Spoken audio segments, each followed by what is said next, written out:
I was sitting quietly beside the husband who had shared more than 40 years of life with me, in the middle of my son's second wedding. Everything was sparkling, noisy, and so artificial that I had to remind myself to pretend to be happy. Suddenly, Henry tightened his grip around my hand. He squeezed hard. His face went pale, and his voice turned rough, as if he had only one breath left. "Evelyn, do not panic. But have you looked under the table yet?" I thought he was joking, until I saw his hand trembling like someone who had just touched something horrifying. I leaned down, and my world shattered. A small piece of paper, one single line that could kill a man. I pulled Henry to his feet and led him away from the reception in silence, while my heart pounded like it was trying to break out of my chest. If you are listening to this story, leave a comment and tell me where you are hearing it from. The story I'm about to tell will make you look at weddings in a way you never have before. I am Evelyn Carter, 68 years old, and all my life I believed that family was the last place on earth that could truly wound you. If anything keeps a woman my age living, trying, and sacrificing without rest, it is the love she carries for the children she brought into this world and for the man who walked beside her through the long years of life. Henry, my husband. I was once a nurse at a community hospital in Phoenix. 30 years in the profession made me familiar with the sound of monitors, the smell of disinfectant, and sleepless nights that blurred into each other. Every modest paycheck I earned went toward raising my two children, Alexander and Lucy. Although Lucy was not my blood, she came to us at the age of 7 after her family suffered a tragedy. But I never treated her any differently from Alexander. A mother does not quantify her love by blood. Henry used to say, "You always care about everyone else more than yourself." I would only smile. Once a woman becomes a mother, her greatest joy is seeing the people she loves happy. But life does not always unfold the way we hope. When Alexander was 19, he met Maria. She had a gentle smile like early sunlight, and the first time I met her, I knew she would one day be my daughter-in-law. And I was right. Alexander and Maria married in their early 20s.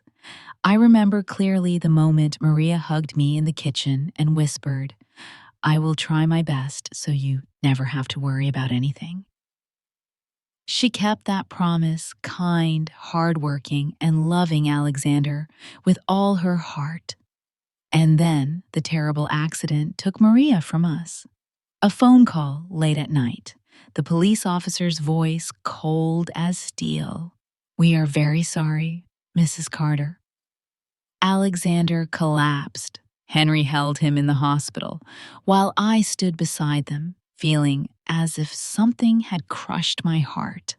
From that moment on, our family lacked a piece that could never be replaced. Henry and I tried to keep our son from falling apart, but the wound inside him was too deep. He drowned himself in work, withdrew, and lived like a ghost for years. Lucy grew up so quietly that I barely noticed the passing of time. She was the gentle light of our home, always caring for her brother and helping me with everything. I used to think that if life intended to compensate us, it would bring Lucy and Alexander closer together. But I never spoke of it, afraid of placing pressure on them both. Then one day, Alexander brought home another woman, Ava Collins. A beautiful name for a beautiful person.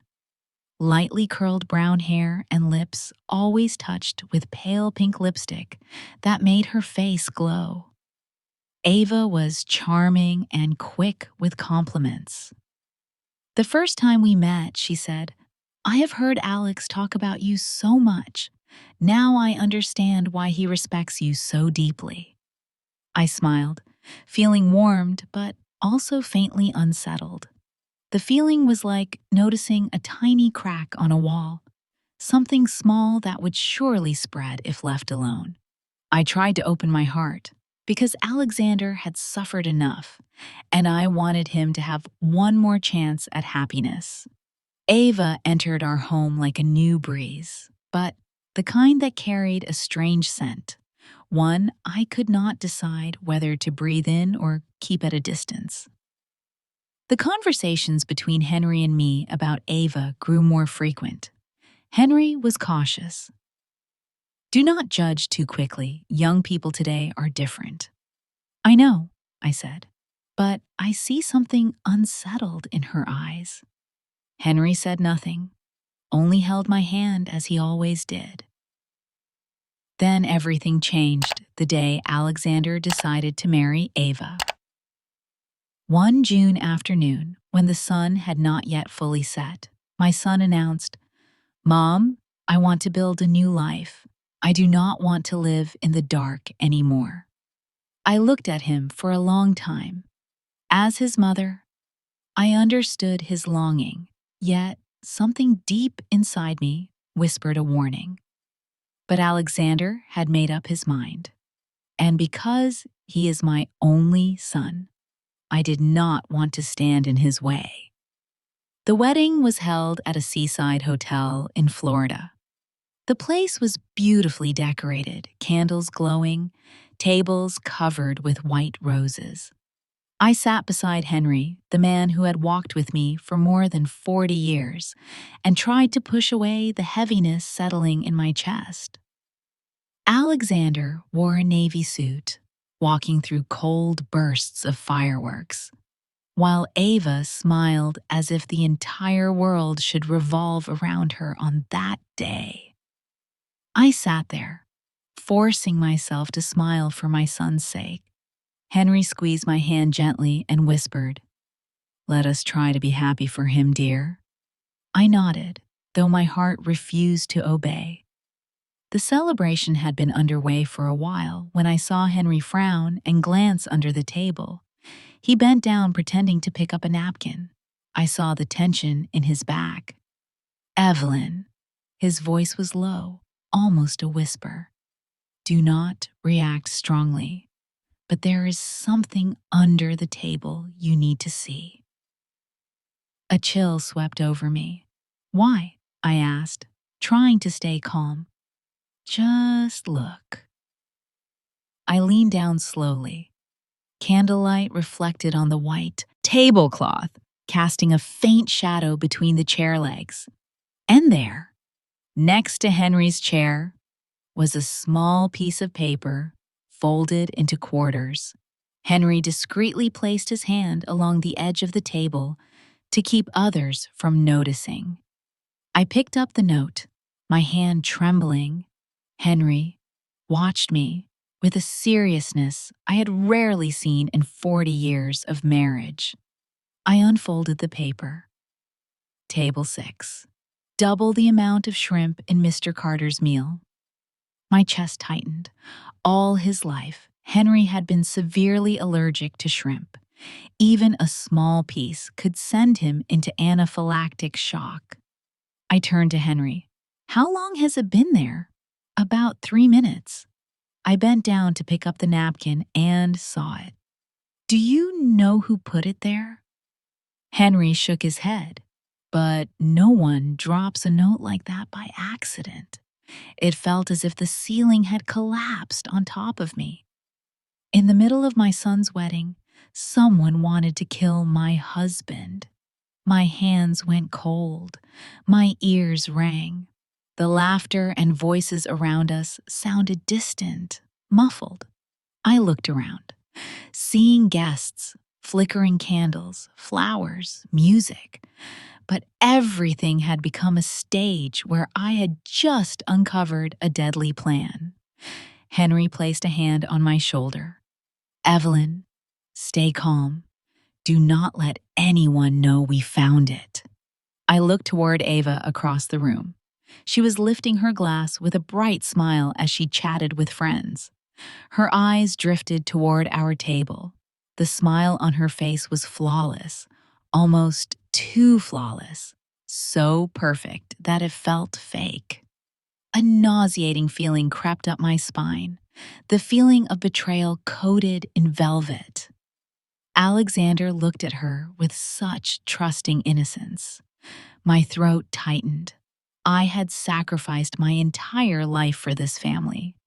I had raised Alex into a good man. I had cared for Lucy through her hardest years. And now, at my son's wedding, someone was trying to poison my husband. The shimmering atmosphere of the celebration turned into something poisonous and cold. A new wave of dread washed over me as I realized that this attack was not directed at Henry out of personal hatred, but likely orchestrated by someone intent on destroying my family. I looked at the note again, and at that moment, I knew. This was not an accident. This was betrayal. A cold, deliberate betrayal planned well in advance. Henry spoke softly. "Evelyn, we need to leave the table. Right now." I nodded. But before rising, I looked toward Ava again and saw her watching us. Her gaze was sharp, then quickly masked by another sweet smile. In that instant, I understood. This story was only beginning, and I, a mother who thought she had endured every storm life could offer, was about to enter the most devastating tragedy since the day Maria died. The betrayal had revealed itself. But I had no idea how ruthless it would become. When the noise of the wedding had not yet settled, the moment I raised that piece of paper still burned inside me like a fresh wound. I had believed that when the truth was exposed, justice would follow on its own, that a note containing such a malicious request would make everyone understand the danger and act immediately. I was wrong. Right after I pushed the note toward Alexander, everything shifted from shock to chaos, then quickly slid into something else entirely: suspicion, embarrassment, and, finally, a bitter defense made on behalf of the person who had been caught. Under the bright lights, Ava knew how to control her expression and manipulate the emotions of everyone around her. She executed a cunning reversal with remarkable finesse. From the one who should have been questioned, she transformed into the victim. I remember the way she stepped forward, with one hand on her chest as if overwhelmed, her voice trembling. "Please, everyone, do not do this. How could you accuse me on my wedding day?" All I wanted was for both families to be happy. The tone was pleading, but the plea itself was disguised beneath a carefully rehearsed performance. False tears, well-chosen words, and a crafted fragility meant to lure sympathy. The guests, who did not understand the full context, began to waver. They looked at me, then at my son, then at the new bride, as if weighing their loyalties. Alexander, my son, stood between two forces, between me, the woman who had raised him from infancy, and the wife who was now bowing her head and sobbing. In his eyes, I saw panic mixed with the desperate need to believe. "Mom," he said weakly, You made a scene while everyone was celebrating. The sting was not in the accusation itself, but in the fact that a mother's instinctive reaction to danger was now being labeled as a disruption. Some guests whispered, "It must be a misunderstanding. Someone is trying to ruin the moment." Those words made my blood boil, yet they pushed me into the role of a troublemaker. People stared at me, not as a mother afraid for her family, but as someone causing unnecessary drama. Then the subtle humiliations began, not through direct insults, but through patronizing suggestions wrapped in doubt. "Oh, Betty, are you sure you thought this through? Maybe you misread something. This is a happy day. Is it worth hurting your son?" I remember feeling a tightness in my chest, as if a lifetime of devotion had been twisted into an act of sabotage. At that moment, Ava suddenly made a phone call. Her phone vibrated, and when Alexander answered, his expression grew confused. I moved closer, wanting to hear. Through the receiver, Ava sobbed, "Alex, please, do not let your mother do this. She is ruining our wedding." Again, that pleading tone. But minutes later, when confronted, her demeanor flipped completely. One moment she begged, the next she accused. When a relative spoke up in her defense, she instantly shifted. "Look at your mother. She attacked me. I tried to make peace. Why does she insist on causing trouble?" Her words were echoed by little nods around the room, each one reinforcing the facade she wanted to build. I found myself forced into defending my most natural reaction, the instinct to protect the people I loved. Whispers painted me as difficult, even confused by age. Some tried to comfort me in a tone dripping with condescension. "You must be losing control of your emotions." Those words cut deeper than a knife. No one looked at the note. No one cared about the fear I saw in Henry's eyes when he bent down to pick up the napkin. They only cared about keeping the wedding smooth or avoiding an uncomfortable scene. In that moment, I felt a new emotion, more intense than fear or anger: humiliation. Humiliation that the words on that note were treated as nothing more than the outburst of an old woman. Humiliation that my lifelong sacrifice and vigilance were dismissed as disruptive. I remember sitting there feeling as though I were in the center of a small circle of eyes, some pitying, some doubtful, and some selecting the safer side of the crowd rather than the truth. Lucy was the only one who did not hesitate. She stood up and held Henry tightly, and speaking for him as the one who had been targeted, she said in an icy tone, "If Mrs. Ava refuses to explain, we will check the cameras. We will not let Mr. Carter be put in danger." Her words landed like a blow. She defended the family without caring about appearances. The room fell silent, and for the first time that night, some of my humiliation gave way to a sharper resolve. In the days after the wedding, the humiliation clung to me. People called. Some offered polite sympathy. Others advised me in a tone that felt like an order. "Please, Mrs. Evelyn, let this go. Do not make things harder for your son." Those words sounded like a command to ignore the truth. I felt isolated, not because I lacked people around me, but because society prefers silence when it keeps the peace. Henry remained quiet, his eyes carrying exhaustion.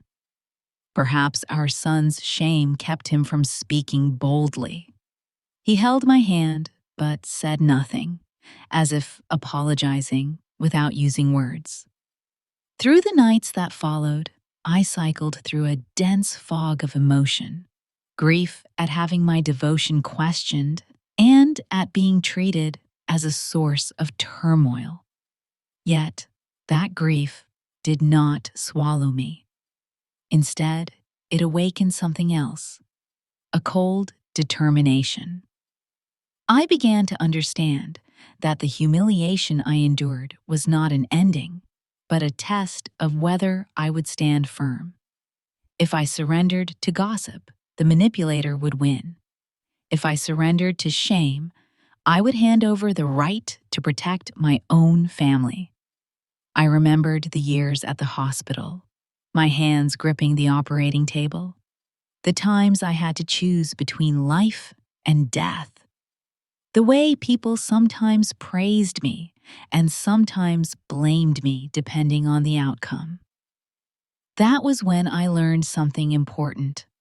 Resolve does not require others to understand. It requires holding to your reason, even when others judge you.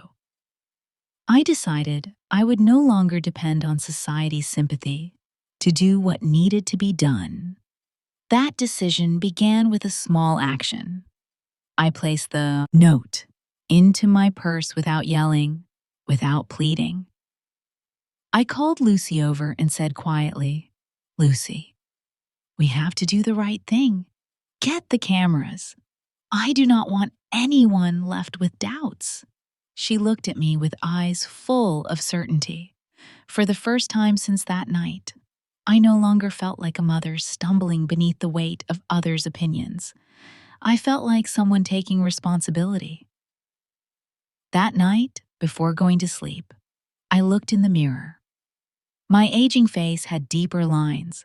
My eyes were ringed with fatigue, but beneath them, something shone. Resolve. Humiliation had touched me, but it could not destroy me. I would no longer rely on tolerance or favors to protect my family. I would rise, gather the truth myself, and, if necessary, step into battles I once thought I was too weak to face. The begging call came. The reversal happened. People looked at me with scorn. But it was that very humiliation that woke me. I will not allow a malicious person to sit comfortably on a throne built from pretense. I will rise on my own, and I will not let anyone mock the sacrifices of my life again. After that wedding night, when everyone had left and the last notes of music in the banquet hall had faded into a tight knot in my throat, I sat in the hotel room with Henry and Lucy. The dim yellow light glowed softly. The curtains swayed gently in the ocean breeze. But nothing in that room could bring me peace. I felt as if I were living in a world where people were ready to twist the truth, to protect the feelings of a deceitful woman, ready to trample on the lifelong sacrifices of a mother. But that was the last night I allowed myself to be weak. I straightened my back, opened my purse, took out the note about doubling the shrimp portion, and placed it on the table. Henry looked at me, his voice low and slow. "Evelyn, what are you planning to do?" I looked into his eyes, the eyes of the man who had walked beside me through 40 years of life, the man who had almost lost his life in a deranged scheme. And I answered with a strangely calm voice, "I will not let this disappear. Not because I want to win, but because if I stay silent, they will think we are weak. I will not allow anyone to threaten my husband's life." Lucy sat beside me and placed her hand on mine. "Mom, I believe you. We need to start gathering evidence. Those words made me feel as if I had awakened. The humiliation of the previous day suddenly became a bitter medicine that sharpened my senses. No more relying on sympathy. No more hoping for understanding from the crowd. I would rise, but this time as someone no longer bound by the illusion of false family ties. The next day, Alexander came to my room. He knocked lightly, as if afraid to disturb me. "Mom, can I come in?" He stepped inside, his eyes dark from lack of sleep. Perhaps Ava had cried all night, or perhaps he was crushed by pressure from both sides. He sat down across from me, his hands clasped tightly, slightly trembling. "Mom, I'm sorry. About yesterday, I was overwhelmed. I looked at my son, the child I once held in my arms, the boy I protected from fevers, the one I taught life's first lessons to, and the feelings inside me were hard to describe. Regret, love, disappointment, and a deep ache, knowing he was living under the influence of the woman who had nearly killed my husband. "Alex," I said, "you do not owe me an apology, but you owe Henry an explanation because you brought that person into this family." My chest tightened when I watched his face change color. "Mom, I just wanted to be happy. I did not think Ava would—" I cut him off. "You did not think. That is exactly the problem.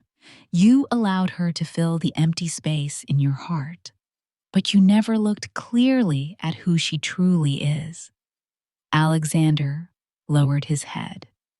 A long silence followed, heavy enough to suffocate the room. In that moment, I saw his regret, real regret. But regret does not save the man who almost died. Regret cannot excuse the lack of judgment. I sighed. "Son, regret changes nothing. Clarity does." That afternoon, I went to our family lawyer. Saya, a young but sharp attorney, listened to the entire story without commenting, only taking notes. When I handed her the note, she lifted her head. "You have ideal evidence. If you want to request legal protection, restrict contact, or initiate an investigation into malicious intent, we can begin immediately." Henry looked at me, startled. "Evelyn, are you sure you want to go this far?" I answered without hesitation. "I do not want to go far. Ava is the one who already has." Saya asked, "Have you checked the cameras yet?" Lucy replied, "We asked the hotel, but Ava got ahead of us. She filed a privacy request to block access." Saya let out a short laugh. "That makes her even more suspicious." I looked out the window. The Florida sky was bright blue, but my heart felt as heavy as stone. I never imagined that at 68, I would be sitting with a lawyer to protect my family from the woman my son called his wife. "I do not want Ava touching any of our family assets," I said. "No house, no accounts, no property. I want to prevent every possibility of exploitation." Saya nodded. "We will separate Alexander's marital assets as soon as possible. This protects Mr. Henry as well." Henry held my hand. "I am sorry you have to do this alone." I looked at him and, for the first time, saw fear in his eyes. The fear of losing me. "No, Henry. I am doing this for you." It was not revenge. It was survival. The next afternoon, Ava called Alexander repeatedly. My son was too afraid to answer. She finally switched to texting me. "Mrs. Evelyn, do you think you can bring me down? I have done nothing wrong. You are destroying Alex's future. If you want to fight, I will fight to the end.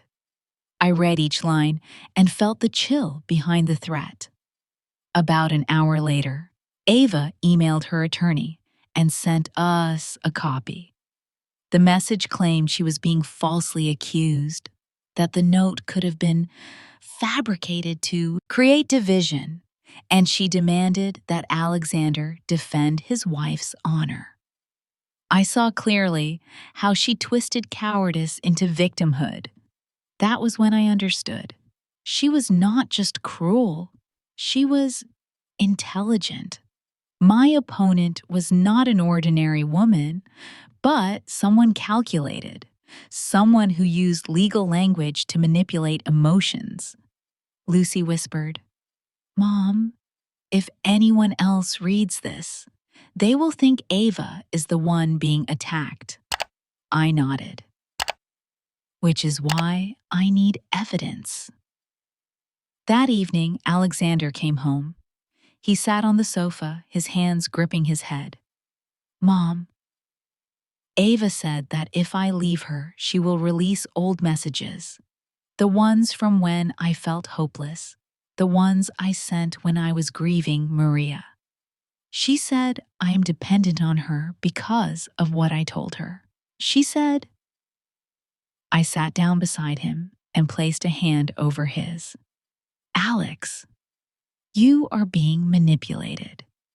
He looked at me like a lost child. "Mom, if I leave her now, people will think I am a heartless man." I looked straight into his eyes. "Son, sometimes to keep your dignity, you must accept being misunderstood." Alexander's voice cracked. "Then what should I do?" I took a deep breath. It felt as if my whole life gathered onto my shoulders in that moment. Choose what is right, not what is easy. Silence filled the room. Then Alexander nodded slowly, as if the decision itself hurt him. "I will end things with Ava." The next day, Alexander sent Ava one final message. "I need to end this, for my family, for Henry, and for myself." Ava called immediately. He put the phone on speaker. "Alexander Carter, how dare you do this to me? After everything I have done for you, after you begged me not to leave you. Do you remember that? Or is your mother controlling you?" I looked at Henry. He shook his head as we heard her voice. No longer gentle, no longer soft, no longer tearful. Only raw fury remained, unmasked and uncontrolled. After a series of threats, Ava hung up. Alexander trembled as if he had escaped death. "Mom, I did it." I held him tightly. "You saved yourself, my son." The next morning, Saya sent a message. "Mrs. Evelyn, I obtained the camera footage. There is a clip showing someone in a champagne dress placing the note under table 6. Ava wore a champagne dress at the wedding." I closed my eyes, not with joy, not with satisfaction, only with the feeling that part of the weight crushing me for days had finally lifted. Lucy placed her hand on my shoulder. "Mom, we are not victims anymore." I opened my eyes and looked at the two most important people in my life, Henry and Lucy. "No," I said. "We were never victims. We simply forgot we had power." I took a slow breath. From that moment on, I officially began the fight. Not to destroy anyone, but to reclaim dignity, safety, and justice for my family. This was only the beginning. I never imagined that at 68 years old, I would once again have to stand up, not to cook a meal or mend an old shirt for my children, but to protect the life of the man I love from the cruelty of someone I once tried to welcome with an open heart. But perhaps a woman, even with many wrinkles, still has to learn how to rise again. This time not out of duty, but out of dignity. On the morning we received the hotel's camera footage, Lucy and I watched it frame by frame. The image was not crystal clear, yet not blurry enough to cast doubt. A figure in a champagne dress, the same style Ava wore at the wedding, bent down under table 6 and placed something small and white beneath it. No one else came near that table before the moment Henry discovered the note. Lucy looked at me, her voice firm as steel. No one can call this fabricated anymore. No one. I felt a surge rise within my chest. Not anger, but the sharp clarity of someone who knows she is on the right path. This matter no longer belonged to emotion. It had stepped into the realm of justice. I held Henry's hand. We will bring everything into the light, not to take revenge, but to reclaim the truth. Henry nodded. His eyes no longer held the fear he had when he first saw the note. Instead, I saw a determination I had not seen in him for a long time. Alexander came to my house as soon as Lucy called. My son looked pale, but his gaze hardened when he watched the video. "Mom, I cannot believe it. She really did this." His voice was hoarse, like someone dehydrated after a storm. I looked into his eyes, speaking slowly but firmly. "Son, you must accept the truth. Do not let so-called love blind you again." Ava chose to become an enemy of this family the moment she decided to target Henry. No one has the right to do that. Alexander sank back onto the couch. "Mom, I was so stupid." I shook my head. "No, you were lonely. And she took advantage of that." He pressed his fingers to his forehead and exhaled heavily. "What do you want to do now?" I inhaled deeply. "Protect the family. Legally." Alexander and I went to Attorney Saya's office that same afternoon. The young lawyer watched the video without comment. Then she looked up and spoke concisely. "Mrs. Carter, Mr. Carter, this is an intentional act that endangers someone's life. Even though there was no actual harm, the intent is clear. We can file for a restraining order, request a criminal investigation, or, at the very least, ensure Ava cannot demand rights, cling to assets, or claim marital property." I nodded. "I want all three." Alexander trembled. "Mom, this will destroy her." I turned to him. If Ava wanted to live decently, she would not have tried to kill Henry. She destroyed herself first. He lowered his head and said nothing. Saya continued. "I will send official notice to Ava's attorney. From this point on, she is prohibited from contacting any member of the Carter family." A rush of adrenaline went through me. For the first time since the wedding, I felt I had regained the most basic right, the right to protect my family. 3 days after the notice was sent, Ava no longer appeared at Alexander's office. No more middle of the night calls, no more threatening messages. But in their place were her dramatic posts on social media, rejected by my husband's family, falsely accused by my mother-in-law. I never knew love could be twisted like this. I read those lines without anger. I only felt sorrow. Sorrow because society believes the tears of a liar more easily than the truth that has no decoration. Lucy set her phone down and said, "Mom, do not read anymore. This is Ava's way of trying to find a path back to attack us. I exhaled.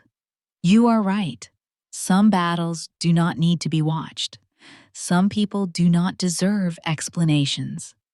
I turned to Henry. He was sitting with a newspaper, his expression strangely calm. Are you all right? I asked. Henry folded the paper and smiled gently. With you and Lucy here, I am not afraid of anything. That moment softened my heart. Perhaps in a storm, the most important thing is not fighting the wicked, but holding tightly to those we love.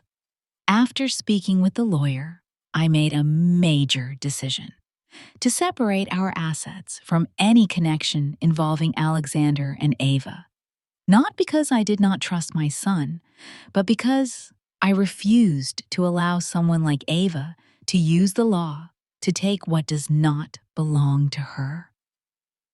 When I presented my decision, Alexander bowed his head, his voice breaking. Mom, I understand.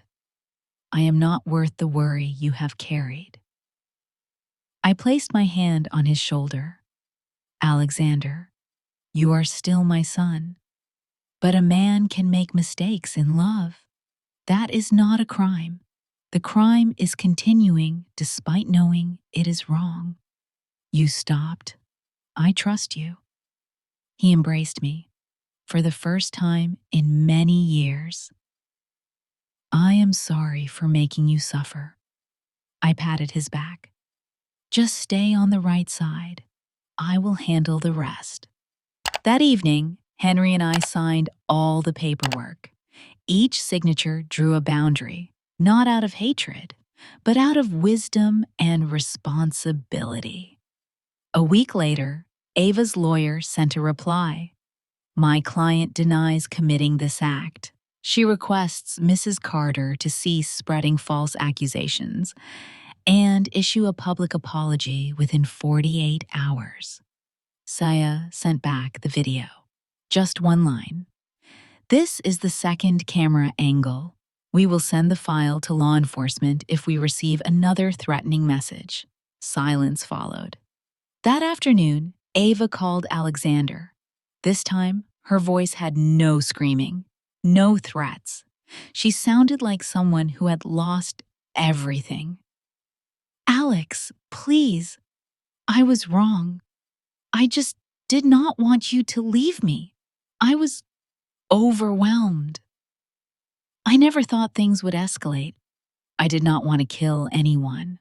I only wanted someone to be scared for a moment, just to make you realize how important I am. Alexander said nothing. He simply looked at me. I gave a small nod, the kind that speaks louder than words. You hurt my family, he said. We are done. Ava sobbed, begged to meet in person, begged me to let her apologize to Henry. I refused. I would not allow someone who nearly killed my husband to step into my home ever again. Then I said one final sentence, not to wound her, but to close the chapter.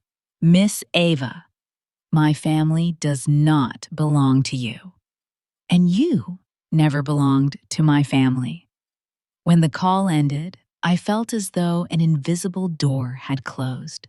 The door of chaos, the door of poison, the door of fear.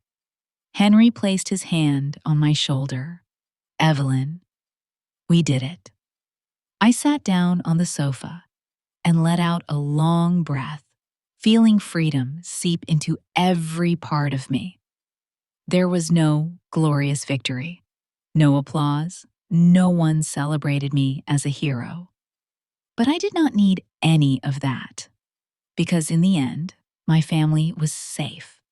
I had protected the man I love, and we remained together in a home that finally felt untouched by danger. Justice is not always the strike of a judge's gavel. Sometimes justice is simply stopping the wicked from harming the good. Sometimes justice is a 68-year-old woman reclaiming her voice. Sometimes justice is knowing I protected Henry, Lucy, and Alexander. That night, I stepped into the backyard. The full moon shone bright like a silver plate. I placed my hand over my heart, the place that had almost shattered in the darkness of betrayal, and felt it, beating slowly and warmly. For the first time in months, I whispered a simple sentence. I did the right thing, and I believed it. After everything with Ava settled down, our home returned to its usual quiet. But some silences are not peaceful. They are the aftermath of a storm so powerful that it forces everyone to face the deepest parts of themselves.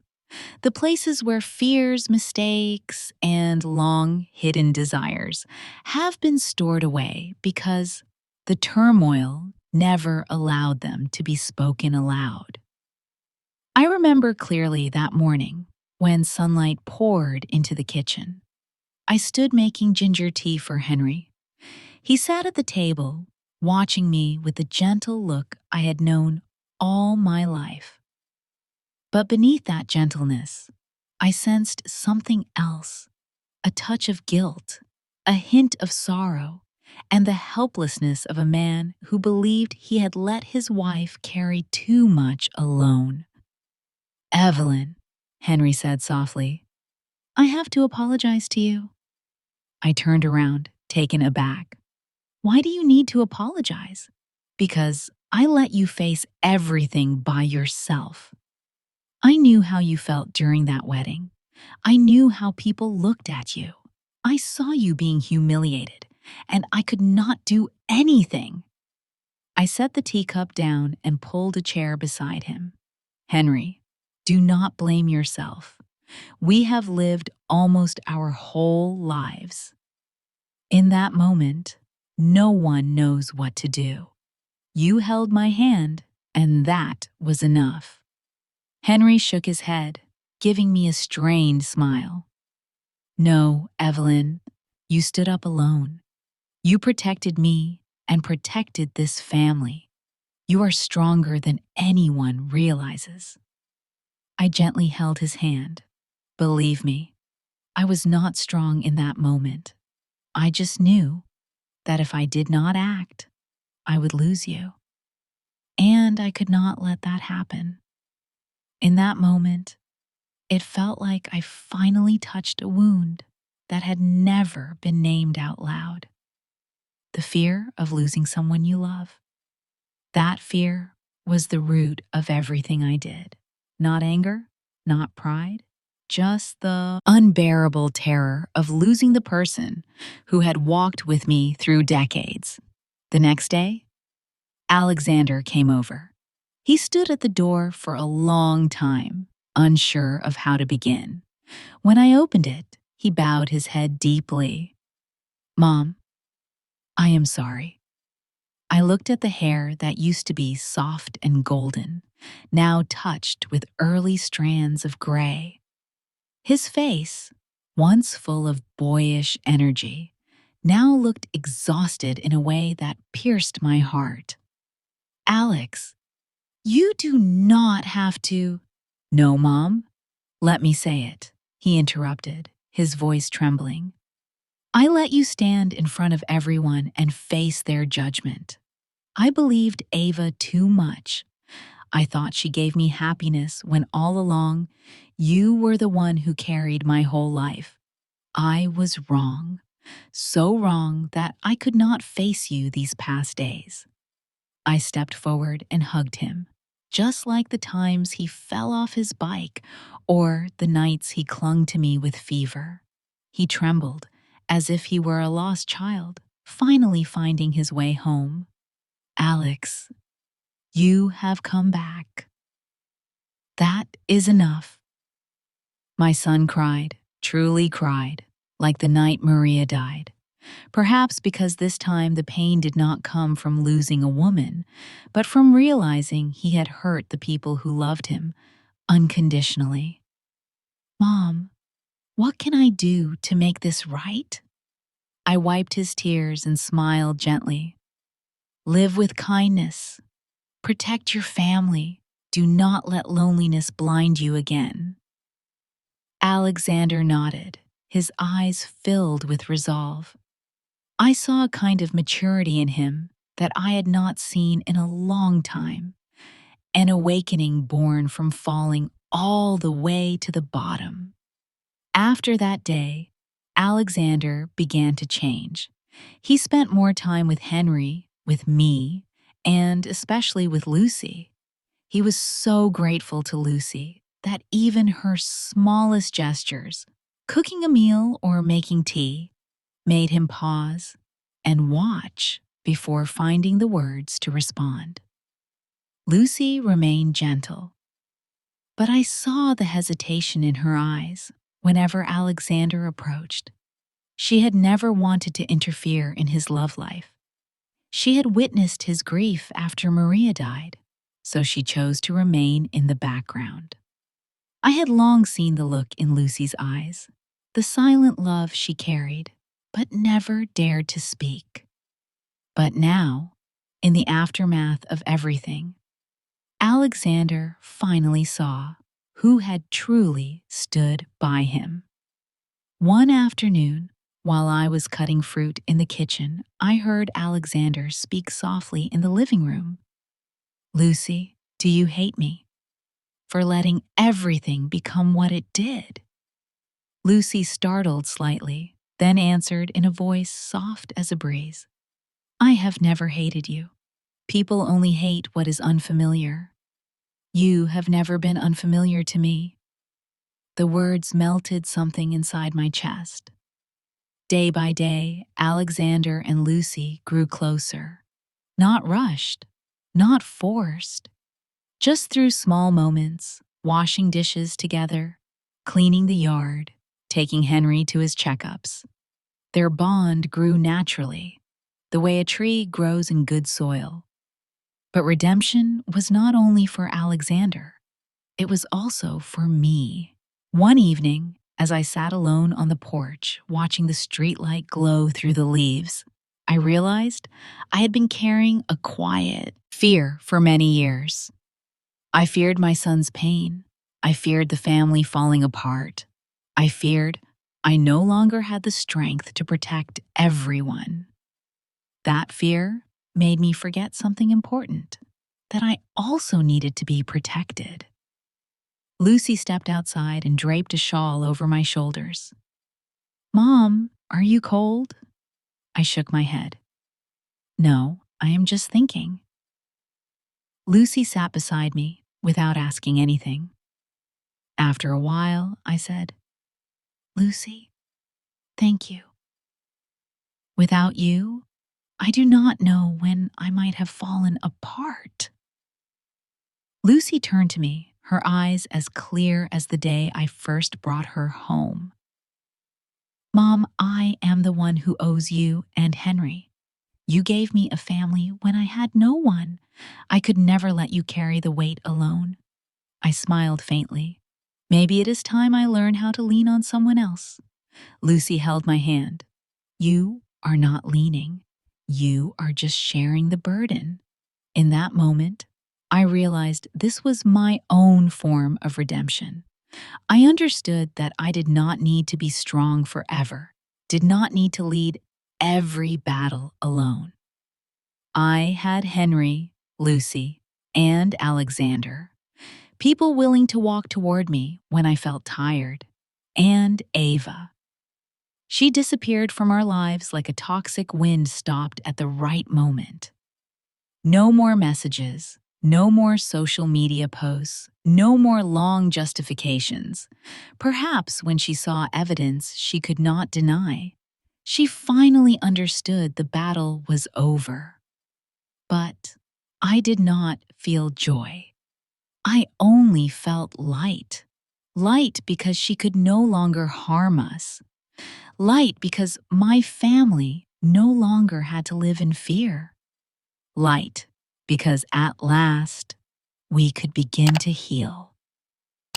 One evening, while I was clearing the dinner table, Alexander placed his hand on my shoulder and said sincerely, "Mom, I know from now on I have to live in a way that honors you. I am grateful to you and—" He turned toward Lucy. "I am grateful to the one who never left my side." Lucy lowered her head, her cheeks blushing softly. Henry smiled. And I felt my heart settle into a peace I had not felt in years. Redemption is not about asking for forgiveness, but about changing into someone better. Alexander had done that. And I was learning how to release my fears, to step into a new chapter of my life, one where I lived not only with responsibility, but with the freedom I had reclaimed after everything. After every storm, people often hope for perfect peace. But I realized that true peace is not silence. It is the moment you look back at all the wounds that once marked your life and understand that they no longer frighten you. A few weeks after everything with Ava, life in the Carter home slowed down, as if time itself wanted to give us room to breathe. The house that had once been covered in the heavy air of suspicion and shame now seemed brighter because of the soft laughter echoing through it.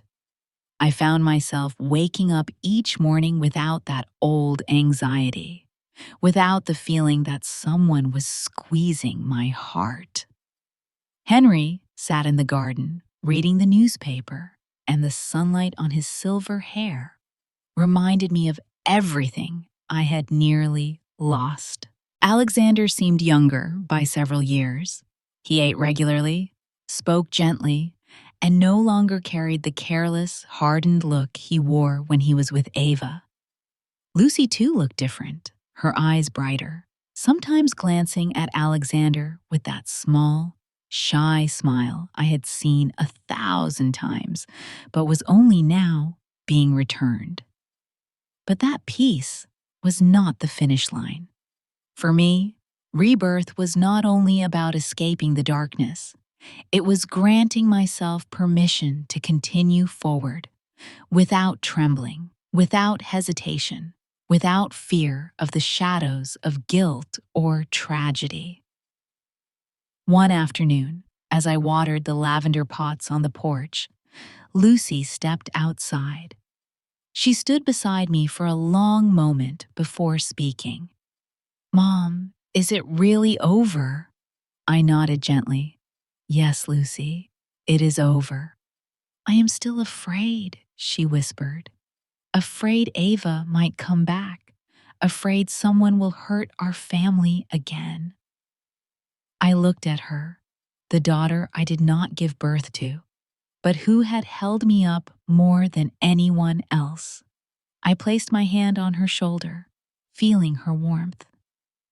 "Lucy, anything that once scared us loses its power when we have looked straight at it. Do you understand?" Lucy lowered her gaze, then lifted it again with a soft smile. "Yes." Just one small word, but I knew she understood. That evening, as the sun faded, Henry suddenly called me into the garden. I saw the three of them standing around the wooden table: Henry, Alexander, and Lucy. Alexander looked nervous, and Lucy seemed so shy she did not know where to place her hands.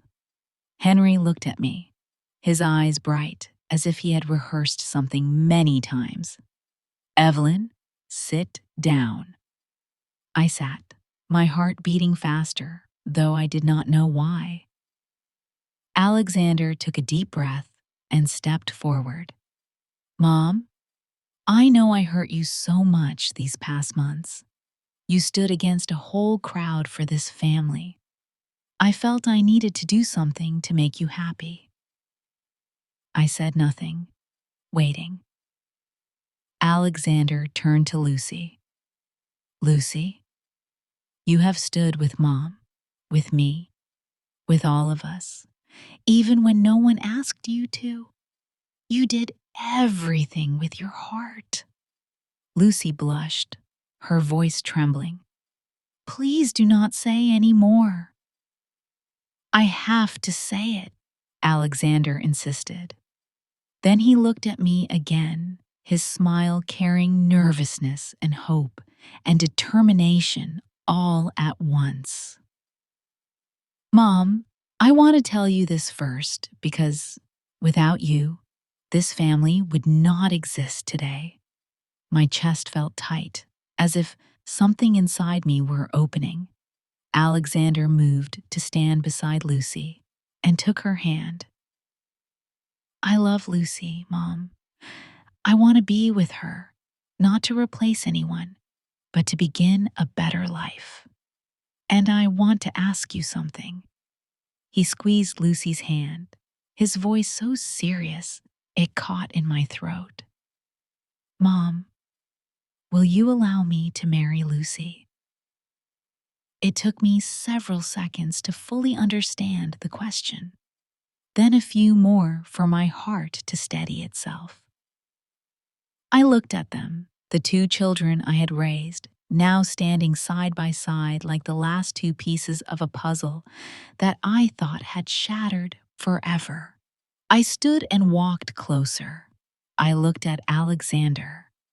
"Son, this is the first time in years I have seen your eyes shine like this." Then I turned to Lucy. "And you, my dear, deserve someone who loves you and understands you." I took both their hands. "If you make each other better, then I give you my blessing." Lucy burst into tears. Alexander hugged me tightly. Henry stood behind us, smiling with a warmth brighter than the sunset. People often say that love after tragedy is the most mature form of love. I do not know how true that is, but I do know this.